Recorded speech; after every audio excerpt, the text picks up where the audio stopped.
Bueno, hoy vamos a estar, bueno, gracias a todos los que se vayan sumando en este vivo de Contact. Como saben, Contact tiene muchos clientes que son pymes y en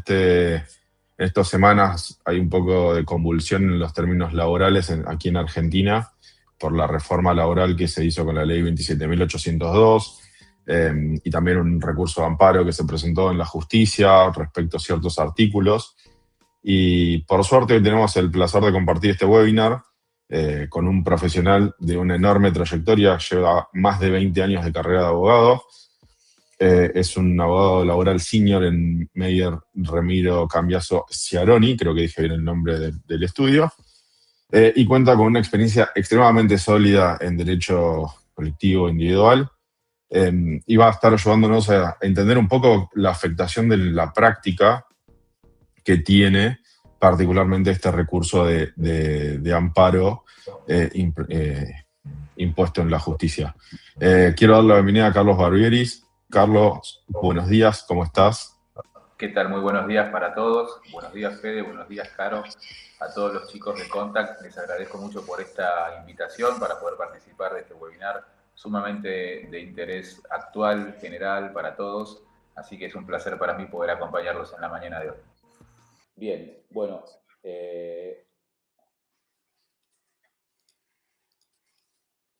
bien, vamos entonces a empezar. No sé si, Fede, ¿vos me estás recibiendo bien el audio? Sí, Perfecto, bien, perfecto. vamos entonces a empezar. Bueno, la ley 27.802, como ustedes bien conocen, es la ley que se ha dado en llamar Ley de Modernización Laboral, con una de las reformas más integrales y más importantes en los últimos 50 años en materia de derecho del trabajo, individual y colectivo,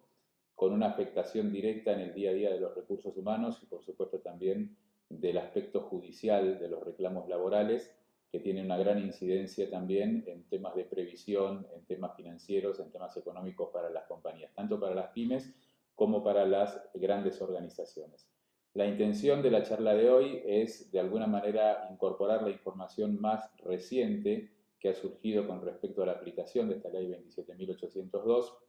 y que tiene que ver con la interposición por parte de la Confederación General del Trabajo, que es el organismo que nuclea a todos los sindicatos de primer grado en la República Argentina, con la intención de solicitarle a la justicia laboral la suspensión de la aplicación de los efectos de esta ley de modernización laboral en el ámbito nacional, ¿sí? Tanto para las organizaciones como para los sindicatos y para la justicia del trabajo. Esta medida de amparo, en un primer momento, ha tenido una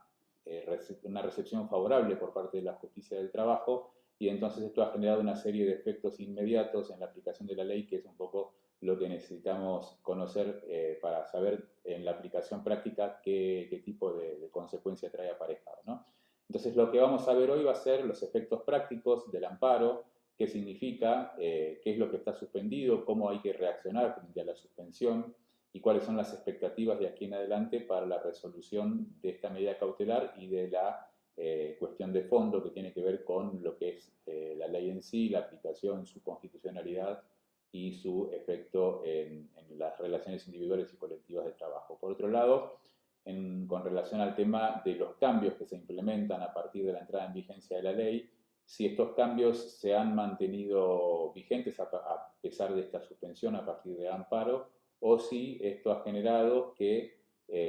aquellos cambios que se han ido implementando en una primera instancia tienen que sostenerse o tienen que modificarse y retrotraerse al estado de situación anterior a la entrada en vigencia de la ley. Puntualmente, cuestiones que están relacionadas al día a día de los recursos humanos, el banco de horas, los riesgos, las alternativas de poder implementar condiciones similares a los que establece la ley, aun cuando la ley no está vigente por esta situación de suspensión que se ha originado con el amparo. Del mismo modo también la cuestión de la jornada. Ustedes recordarán que una de las principales modificaciones que trajo aparejada la ley es la posibilidad de contar con un banco de horas para una redistribución de lo que significa también las horas suplementarias o las horas extras, la redefinición también de cómo liquidarlas, en qué medida este amparo suspende la aplicación de las reformas y cómo proceder en consecuencia. Por otro lado también, el tema de las presunciones que estaban establecidas en la ley de contrato de trabajo, ante la existencia de una relación de empleo, la presunción del contrato, de la existencia de un contrato de trabajo y qué impacto eso tuvo antes de la sanción de la ley y cómo esta suspensión a partir del amparo de alguna manera ha dejado sin efecto estas modificaciones, por lo menos en forma temporaria y en forma suspensiva. Del mismo modo también el tema de la responsabilidad solidaria frente a la tercerización de las actividades propias de la compañía y también temas relacionados con el periodo de prueba, el preaviso, la extinción de la relación de empleo, la base indemnizatoria y el fondo de asistencia laboral, que de todas maneras aún no estaba vigente porque la ley, sin la existencia del amparo, también preveía que el fondo de asistencia laboral iba a empezar a tener vigencia a partir del 1 de junio de este año. Y bueno, sin embargo, ahora con esta suspensión, la expectativa es que esta entrada en vigencia se prolongue con una definición que aún no está clara, no está establecida, ¿sí? Y después, ¿qué sucede con la cuestión procesal? ¿Sí? Porque, como habíamos conversado al principio, la ley, la reforma, tiene una afectación directa en todo lo que tiene que ver con los juicios activos y con la expectativa de los próximos juicios que se puedan llegar a generar como consecuencia de la aplicación de esta ley de modernización. Y después, bueno, en cuanto a lo que es también la documentación digital y su valor, porque la ley de modernización laboral también había traído como novedad una serie de flexibilidades o facilidades para las compañías que a partir de la sanción de esta medida de no innovar, que se ha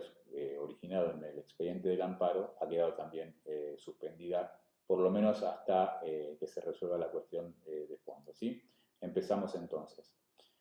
¿Qué efectos prácticos tiene el amparo de la Confederación General del Trabajo? La Confederación General del Trabajo es el organismo, como decíamos antes, que nuclea a todos los sindicatos de primer grado en la República Argentina, todos los sindicatos tradicionales que representan al colectivo de los trabajadores de las diferentes industrias y de las diferentes organizaciones. La Confederación General del Trabajo planteó ante la justicia laboral una medida de no innovar, ¿sí? Una solicitud de una medida de no innovar a través de un expediente de amparo que tuvo favorable acogida por parte de un juzgado de primera instancia del trabajo, que es el juzgado número 63, con un juez con un perfil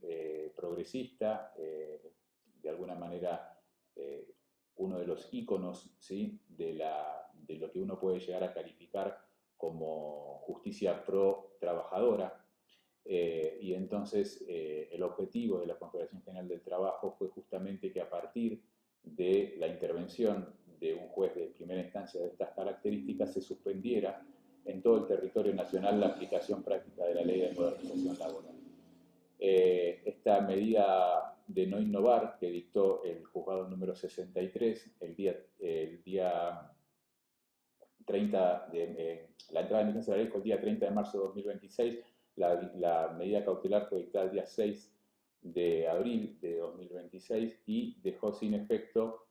o por lo menos en forma suspensiva, todos los artículos que están relacionados con la práctica habitual de los recursos humanos. 83 artículos ha dejado en forma suspendida esta medida de no innovar, y que luego, por supuesto, el Ministerio de Capital Humano, en forma preventiva, apeló esa medida de no innovar y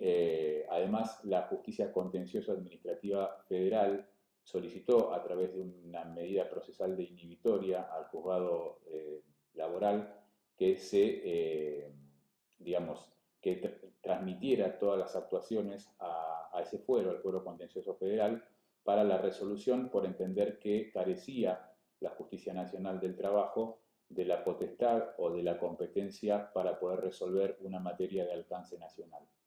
Luego de esto, como novedad, el día 15, antes de ayer, el día 15 de abril, la Unión Industrial Argentina, que es la Cámara de las Cámaras Empresariales, ¿sí? Es el organismo que nuclea todas las cámaras empresariales argentinas, solicitó intervenir, manifestando un interés legítimo en el procedimiento para poder de alguna manera incorporar su posición con respecto a el tema de esta medida de no innovar y cómo eso podría llegar a afectar los intereses de sus representados. Eso sucedió el día 15 de abril. Parecía ser la última novedad con relación al tema del proceso, pero sin embargo en el día de ayer ocurrió una novedad trascendente, a mi modo de ver, que es la presentación a través de la Procuración Nacional de una medida procesal bastante atípica y extraordinaria, que es una medida de per saltum,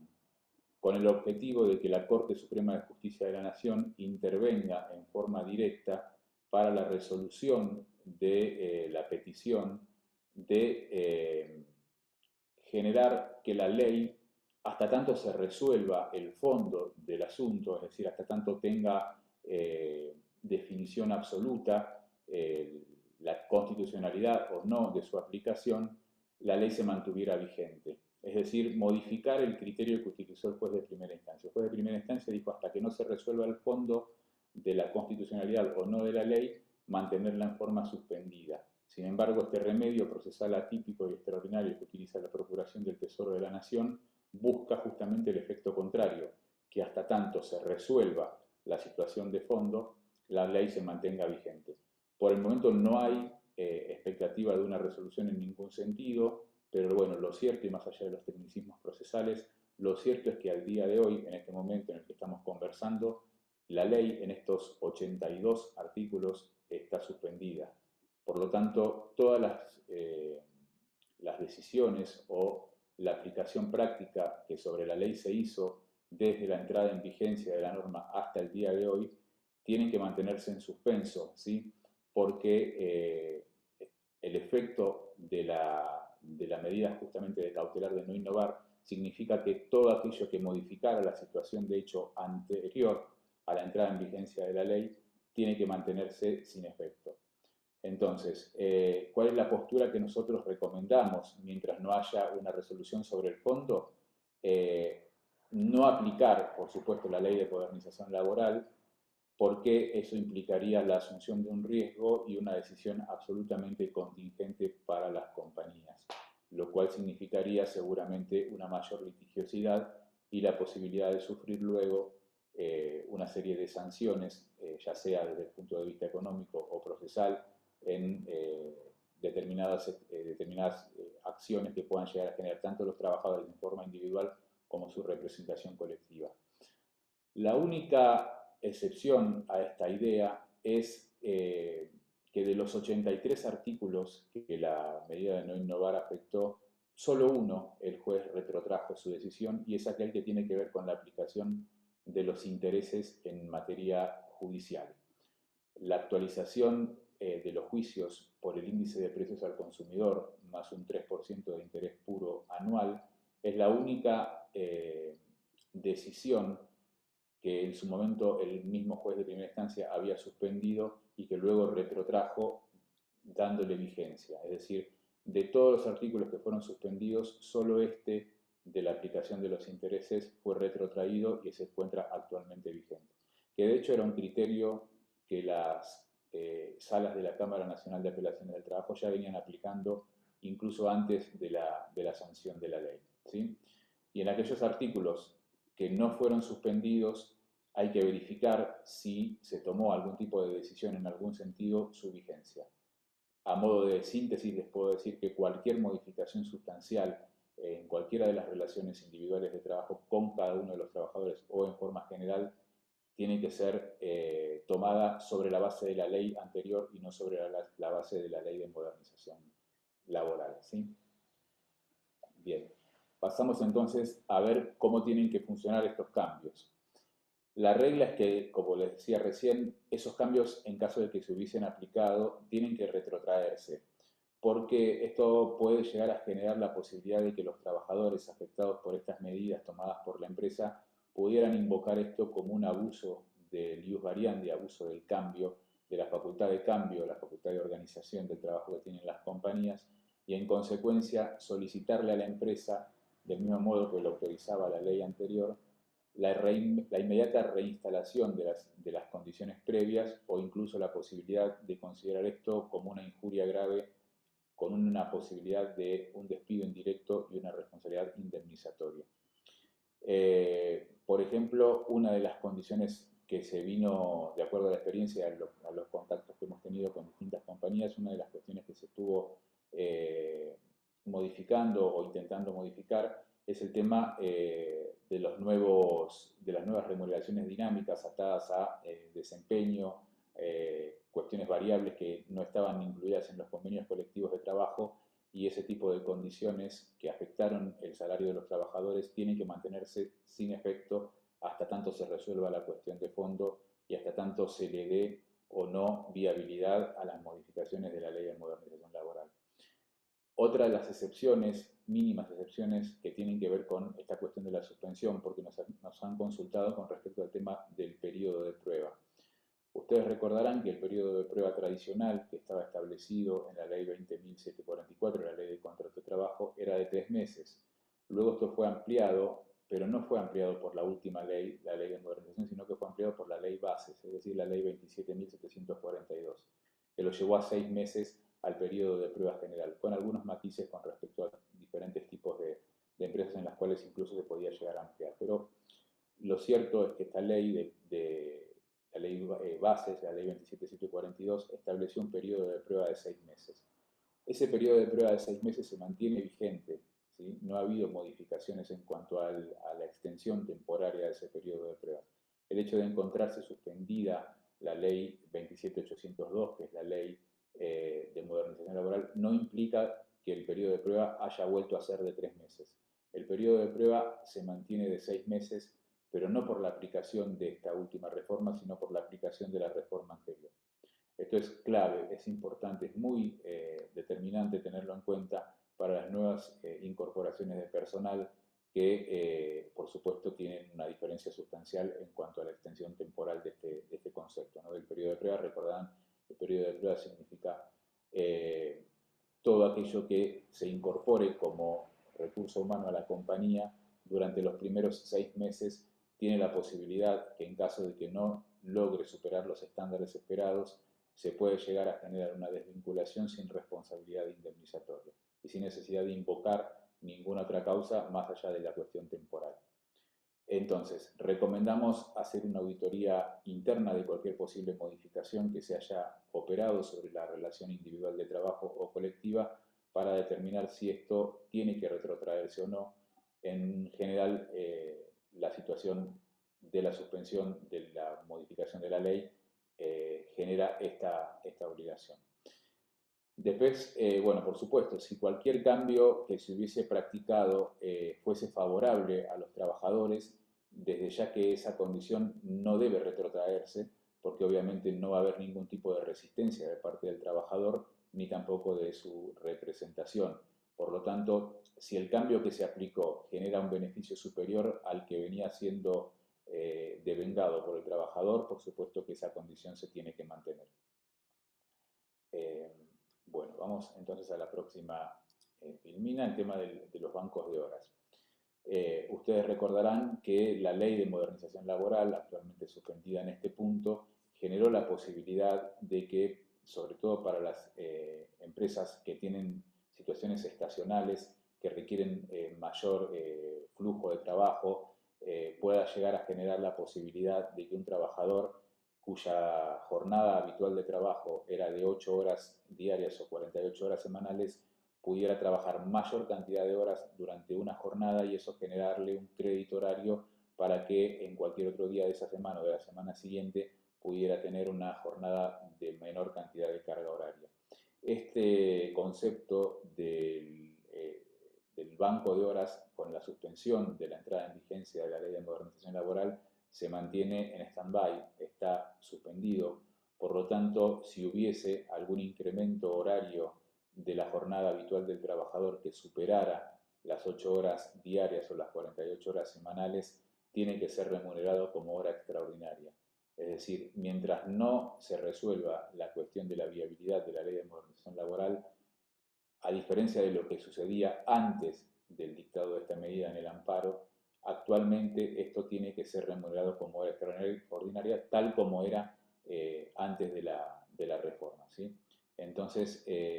si bien hay una alternativa de negociar la posibilidad de un acuerdo con intervención del sindicato y homologación del Ministerio de Capital Humano, la realidad es que, como esto es una situación extremadamente excepcional y temporaria, nosotros recomendamos que se aguarde la entrada en vigencia de la ley y entonces ya con fundamento legal poder utilizar este elemento del banco de horas. No generar ninguna modificación anterior a la consolidación de la ley de modernización, porque eso implicaría el compromiso tal vez superior a lo que organiza la ley de reforma y después no va a haber posibilidad de retrotraerlo. Entonces, en la medida de que haya expectativa de cambio en cuanto a lo que es la jornada laboral de los trabajadores, nosotros lo que recomendamos es mantener esta condición en stand-by hasta tanto se resuelva la cuestión de fondo. No generar ningún tipo de acuerdo individual o generar algún tipo de intervención del Ministerio de Capital Humano, porque eso, una vez homologado, no va a poder luego retrotraerse. Entonces, suspender el banco de horas es la recomendación, manejar la situación como se venía manejando con respecto al tema de las horas extraordinarias y mantener la expectativa de una resolución en lo inmediato para no generar un compromiso ante el Ministerio de Trabajo que luego no pueda retrotraerse. Con relación al tema de la jornada, era otra de las cuestiones que nos consultaban, porque la ley de modernización laboral dio la posibilidad de que se estableciera como jornada a tiempo parcial por incluso menos cantidad de carga horaria que los 2/3 de la relación con la jornada habitual. Tanto sea para menos cantidad de carga horaria o como para más. Esta condición está actualmente suspendida,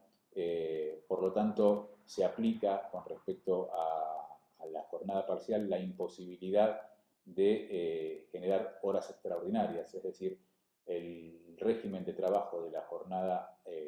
a tiempo parcial sigue siendo el mismo que se aplicaba antes de la entrada en vigencia de la reforma, con lo cual no podemos hacer una sobrecarga horaria ni tampoco una reducción por inferior a las 2/3 de la jornada habitual en el caso de encontrarse frente a tipos de contratos de estas características.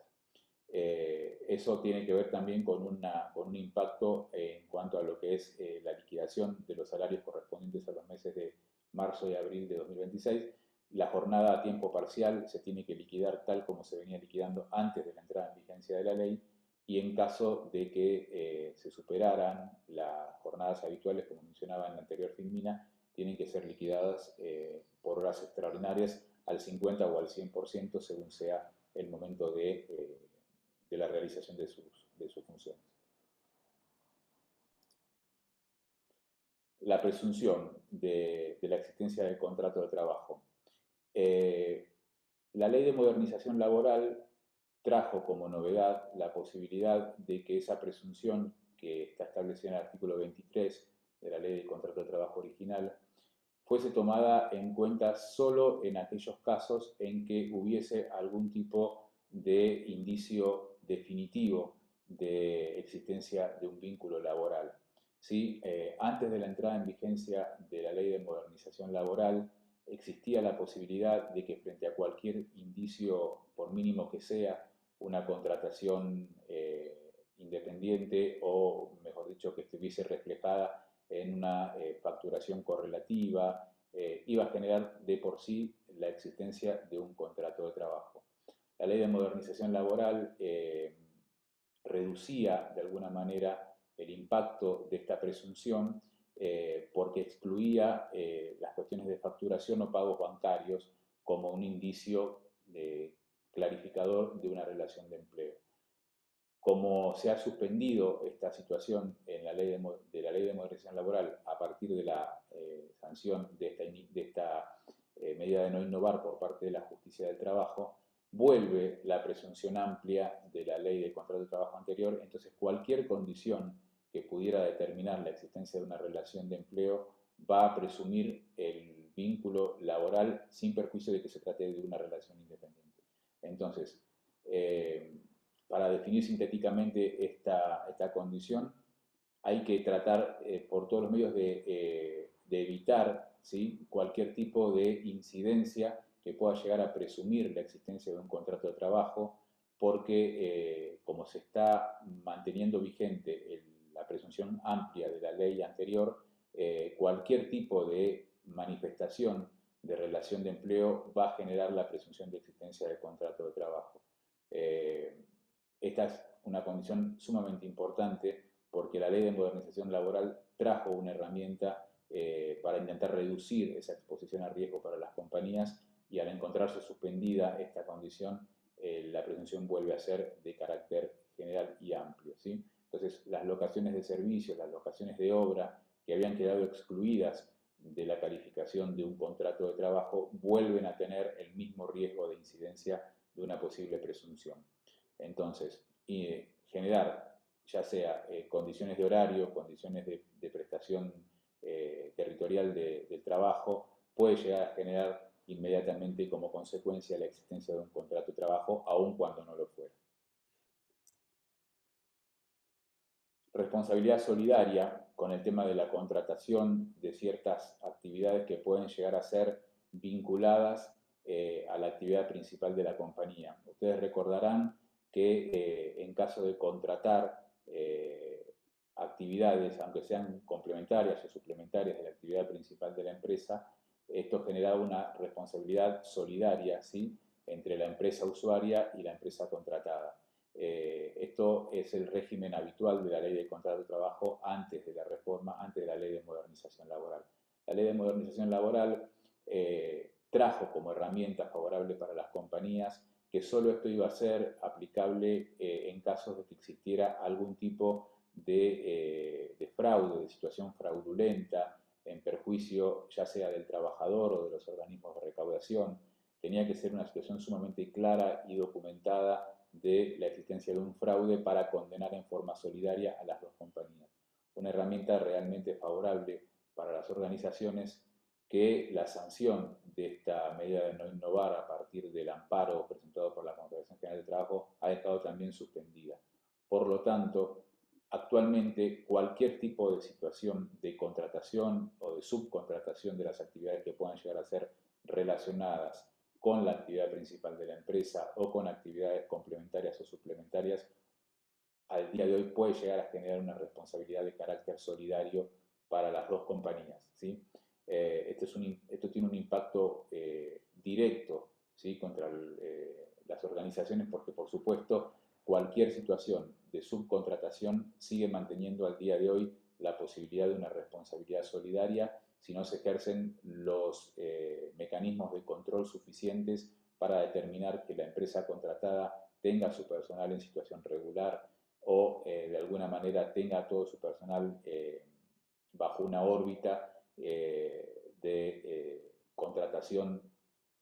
digamos, laboral, es decir, con recibo de sueldo, con ART, con obra social. Si esto no se controla, puede llegar a generar la responsabilidad solidaria de las dos compañías, situación que la Ley de Modernización había dejado de alguna manera sin efecto o que había restringido a la existencia de una condición de fraude. El periodo de prueba, bueno, un poquito lo que hablábamos antes, ¿no? Es decir, si bien existe la suspensión de este artículo también a partir de la medida de no innovar dictada por la Justicia Nacional del Trabajo, la realidad es que este periodo de prueba de todas maneras sigue siendo de 6 meses, pero de nuevo, no por aplicación de la Ley 27802, que es la Ley de Modernización, sino por la Ley 27742, que es la llamada Ley Bases, que vino aparejada a partir de la entrada en vigencia también del decreto número 70 del año 23, que ya traía ciertas condiciones de modificación que luego fueron consolidadas por la ley. En cuanto al tema del preaviso, se rigen los plazos anteriores, es decir, el de 15 días para el periodo de prueba y el de 1 mes o 2 meses según fuese la antigüedad inferior o superior a los 5 años. Y en caso de que se hubiese producido algún tipo de desvinculación y hayan tenido las organizaciones que absorber la indemnización sustitutiva del preaviso, la recomendación es ver si se abonó, digamos, por debajo de estos valores. Por supuesto, se tiene que aplicar el régimen anterior y abonar, digamos, la diferencia, integrar la diferencia del valor de lo que se haya abonado, ¿sí? Con relación al tema de la base de cálculo del despido, de la indemnización por antigüedad, ahí vi una pregunta, pero no llegué a leerla, no sé si Ahí está. Los pagos del efecto del...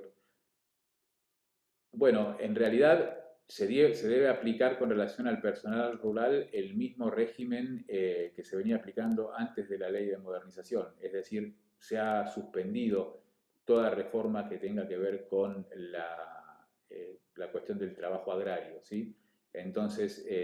se tienen que liquidar los pagos al personal rural de la misma manera que se lo venía haciendo antes de la entrada en vigencia de la ley de modernización. Hasta tanto no se resuelva la cuestión de fondo, esta modificación que había surgido se ha mantenido en suspenso y por lo tanto cualquier pago que se hiciera en forma distinta a lo que se venía haciendo antes del día 6 de marzo del año 2026 puede llegar a ser cuestionado, puede llegar a generar una situación contingente para la compañía.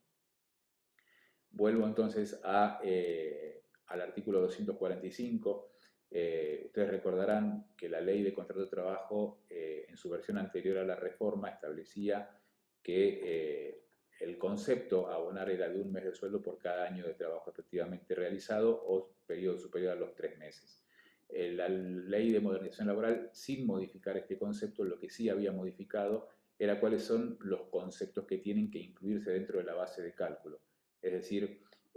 todo aquello que tenía que ver con vacaciones, aguinaldo, bonificaciones especiales, semestrales o anuales, cualquier tipo de incidencia de esas características que podía llegar a ser aplicada por un juez en el momento de liquidar una base de cálculo indemnizatoria, y que la ley de modernización laboral había restringido exclusivamente al valor del salario, hoy vuelve a tener un impacto general, es decir, los beneficios extrasalariales, como pueden llegar a ser telefonía celular, ordenador, computadora, cualquier otro tipo de beneficio que se le pueda llegar a asignar al trabajador, hoy puede llegar a ser cuestionado y puede llegar a ser peticionado ante la autoridad el ingreso de ese valor como parte de la base de cálculo, lo cual incrementa significativamente, sobre todo en el caso de las bonificaciones, de los bonos anuales o semestrales, el prorrateo que habitualmente se pedía en la justicia del trabajo vuelve a ser un escenario de riesgo para las compañías y vuelve a estar otra vez en el ojo del juzgador, es decir, va a depender de lo que finalmente resuelva un juez con respecto a si ese valor, aunque no integre el concepto de mejor remuneración normal y habitual, ingresa también dentro de lo que es la base de cálculo. Entonces vuelve a tener esa incidencia en cuanto a lo que es el monto de la indemnización por antigüedad. Por el momento, como les decía al comienzo, no hay expectativa de una fecha de ingreso del Fondo de Asistencia Laboral, que implicaba la posibilidad de que las organizaciones hicieran depósitos mensuales, porcentuales, en un fondo que luego podía llegar a capitalizarse, podía llegar a invertirse a través de la Caja Nacional de Valores. Actualmente el Fondo de Asistencia Laboral no está vigente, como no lo estuvo antes de la sanción de esta cuestión del amparo, porque ya les digo, su entrada en vigencia estaba prevista para el día 1 de junio, pero a partir de esta suspensión general de la ley, seguramente se va a ampliar ese periodo y la entrada en vigencia del Fondo de Asistencia Laboral va a ser posterior al 1 de junio del año 2026. Entonces, actualmente el régimen de indemnizaciones, el régimen de liquidaciones finales para las organizaciones sigue siendo el mismo, sigue siendo exclusivamente bajo responsabilidad del empleado. Bueno, esto de alguna manera refuerza un poco el concepto de lo que hablábamos recién, y trae también una consecuencia directa que tiene que ver con la cuestión del famoso fallo Bisotti, ¿sí? El fallo Bisotti, en una apretada síntesis, significa que cuando la aplicación de los topes de convenio a la base de cálculo de una indemnización por antigüedad implicaba una reducción superior al 33,3%, eso no podía llegar a aplicarse de ese modo porque se consideraba, así lo estableció la Corte Suprema de Justicia de la Nación, confiscatorio para el trabajador. Entonces la base de cálculo mínima debía ser del 66,6% del valor de la remuneración. Esto es un criterio judicial, inicialmente fue un criterio judicial, la ley de modernización lo tomó como parte del concepto de la liquidación y le dio entidad legal. de modo tal que ya no se necesitaba, digamos, la decisión de un juez para determinar si esto estaba bien o no aplicado, sino que la propia ley autorizaba a la empresa a aplicarlo en forma directa y utilizar sobre la base de cálculo el 66,6%. Al encontrarse suspendido este artículo, la liquidación final del trabajador tiene que ser tomada sobre la base del 100% de su remuneración, no pudiendo aplicarse ninguna medida restrictiva y con esta cuestión que hablábamos en la filmina anterior, que tienen que ingresar inicialmente todos los valores que tengan que ver con beneficios, cualquiera sea ellos a favor del trabajador, sean estos considerados remunerativos o no remunerativos por la empresa, y que además puede llegar a tener afectación en el prorrateo de lo que significa un bono, así sea por desempeño semestral o anual, sin perjuicio de los beneficios tradicionales como son telefonía celular, computadora, beneficios en general, gimnasio, por ejemplo. Cualquiera de esos conceptos pueden llegar a generar un incremento de la base de cálculo indemnizatoria. Se sigue aplicando, como hablábamos antes, porque es el único artículo cuya suspensión se retrotrajo, el 3% de interés puro anual más el índice de precios al consumidor para la actualización de los juicios laborales en trámite, ya sea de los que se iniciaron con anterioridad a la entrada en vigencia de la ley o con posterioridad. Cualquiera de ellos puede llegar a tener esta afectación, está generando un sinfín de presentaciones ante la justicia solicitando la inconstitucionalidad por afectación del derecho de propiedad, pero todavía no hay una casuística como para poder comentarles. Todo está teniéndose simplemente presente y supeditándose al resultado final del proceso. Establecer, como algunas compañías nos han consultado, un fondo de cese similar, y aprovecho la consulta también que hablábamos recién con respecto al tema del personal rural, un fondo de cese similar a lo que sucede en el caso del personal de la construcción o del caso de las bolsas de trabajo también que muchas veces se utilizan en materia rural. Generar cualquier tipo de régimen fuera de lo que es la ley puede llegar a generar una contingencia aún al amparo de la ley de modernización. Es decir, si cualquier organización tomara la decisión de establecer un fondo de cese autónomo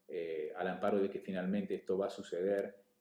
al día de hoy no está vigente y por lo tanto esto puede llegar a generar una contingencia. Entonces la recomendación que nosotros les brindamos es que por el momento se mantenga, digamos, el mismo régimen que se venía utilizando antes de la entrada en vigencia de la ley. Consideramos que esta suspensión de los efectos es una cuestión estrictamente excepcional y temporaria y que finalmente se va a terminar resolviendo a favor de la vigencia de la ley. Por lo tanto, tomar modificaciones en este momento es demasiado riesgoso y puede llegar a generar una contingencia significativa para cuando una vez esto quede definitivamente resuelto.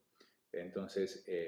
esto es una cuestión muy dinámica. Imagínense con estas novedades de los últimos días, la incorporación, primero el pedido de inhibitoria de la justicia contenciosa administrativa, luego la integración al proceso de la Unión Industrial Argentina, luego el pedido de per saltum para la intervención directa de la Corte Suprema, han sido novedades en los últimos 3 días. Así que esto tiene que resolverse a la mayor brevedad y por lo tanto tomar decisiones anticipadas puede llegar a ser de alto riesgo para las compañías. Entonces, nosotros lo que recomendamos es intentar mantener el estatus tal como si la ley de modernización aún no se hubiese sancionado. Ese es el escenario menos riesgoso para las empresas y además es de un impacto muy, muy temporario, es decir, se tiene que resolver a la mayor brevedad, por lo tanto no es un momento de tomar decisiones importantes. Con relación al tema de los juicios en trámite, la ley de modernización autorizaba la posibilidad del pago en cuotas de las sentencias. Esto inicialmente también está suspendido, por lo tanto, si una compañía recibiera hoy una sentencia definitiva con una liquidación firme, esa liquidación debe ser abonada dentro de los términos habituales, que suelen ser de aproximadamente desde su recepción 5 días hábiles, sin la posibilidad de plantear el pago en cuotas. Por lo tanto, en caso de que se recibiera una liquidación definitiva de un proceso judicial en trámite, la obligación es de pago único dentro de ese periodo muy breve de tiempo que establecen las leyes procesales. Siempre, por supuesto, existe la posibilidad de hacer algún tipo de planteo, de negociación con la otra parte para intentar de alguna manera resolver esto como una posibilidad de pago en cuotas, pero esto ya no tiene amparo legal mientras se encuentre suspendida esta condición, sino que es una cuestión de estricta negociación interna entre las partes, ¿sí? De nuevo, esto es una cuestión totalmente transitoria, se va a resolver y seguramente se le va a dar viabilidad a esta condición, pero por el momento la responsabilidad del pago de las liquidaciones en juicio sigue siendo igual a la anterior a la entrada en vigencia de la ley. En definitiva, todo lo que tiene que ver también con el tema de las pluspeticiones, es decir, las liquidaciones